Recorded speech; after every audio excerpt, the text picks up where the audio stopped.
बांग्लादेशी महिलाओं का बंद कमरे में कांड। होटल में चल रहा था बड़ा रैकेट। बांग्लादेशी रोहिंग्याओं को भारत में खदेड़ा। एक तरफ देश से बांग्लादेशी घुसपैठियों को भारत से खदेड़ा जा रहा है। बांग्लादेशी रोहिंग्याओं के खिलाफ मुहिम तेज है। क्या दिल्ली, क्या महाराष्ट्र, एक एक कोना छाना जा रहा है। दूसरी तरफ बांग्लादेशी महिलाओं के कांड पर हैरान करने वाला खुलासा हो गया है।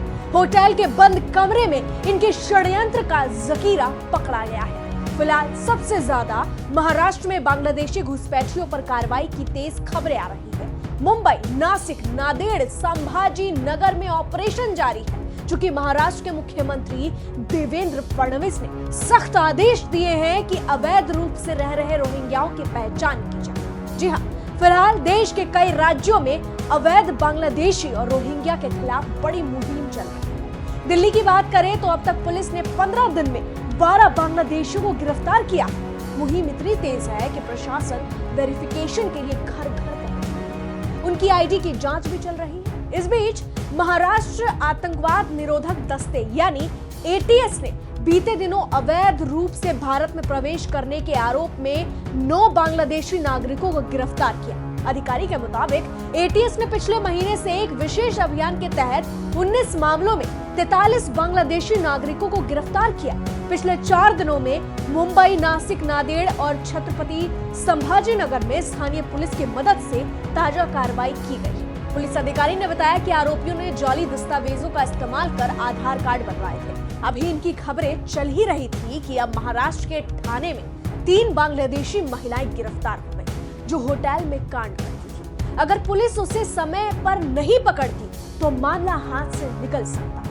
बता दें कि बीते दिनों महाराष्ट्र पुलिस ने मुंबई, ठाणे और राज्य के 3 अन्य जिलों में अवैध रूप से रह रहे बांग्लादेश के 16 नागरिकों को गिरफ्तार किया, जबकि मुंबई से सटे ठाणे जिले में 3 और महिलाओं को गिरफ्तार किया। दरअसल ठाणे जिले में एक गुप्त सूचना मिली थी जिसके आधार पर पुलिस प्रशासन तुरंत हरकत में आई। पुलिस के मुताबिक ये महिलाएं अवैध रूप से यहाँ रह रही थी। पुलिस का ये भी कहना है कि महिलाओं को मंगलवार को वर्तक नगर क्षेत्र से गिरफ्तार किया गया। पुलिस ने सूचना के बाद जब छापा मारा तो एक कमरे में 3 महिलाएं थीं जो यहाँ अवैध रूप से रह रही थी। इन महिलाओं के पास भारत में एंट्री के लिए कोई वैध दस्तावेज नहीं था। इन महिलाओं की उम्र 22 से 45 वर्ष के बीच है। ये यहाँ होटलों में वेटर के रूप में काम करते थे, यानी उनके पास कोई डॉक्यूमेंट्स नहीं थे जो ये साबित कर सके कि वो भारत के। इन तीनों के पास भारत में एंट्री और ठाणे में रहने को लेकर किसी भी प्रकार के वैध दस्तावेज नहीं मिले थे। जहां फिलहाल पुलिस ने उन्हें गिरफ्तार किया और उनके खिलाफ पासपोर्ट यानी भारत में प्रवेश करने के तहत अधिनियम और विदेशी अधिनियम के तहत मामला दर्ज किया है।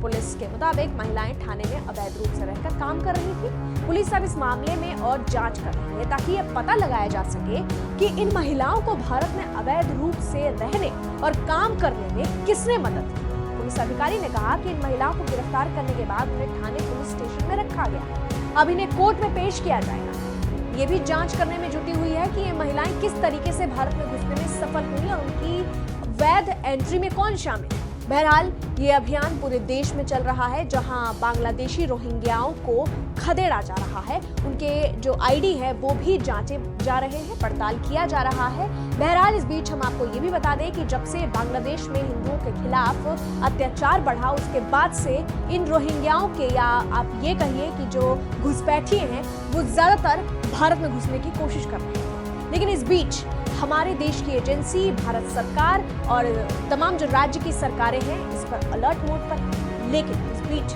अब आप इस पूरी खबर पर क्या कुछ कहेंगे, कमेंट में अपनी राय जरूर दें। फिलहाल के लिए इतना ही। मैं आपके साथ रंजना उपाध्याय और आप देख रहे हैं HCN न्यूज़।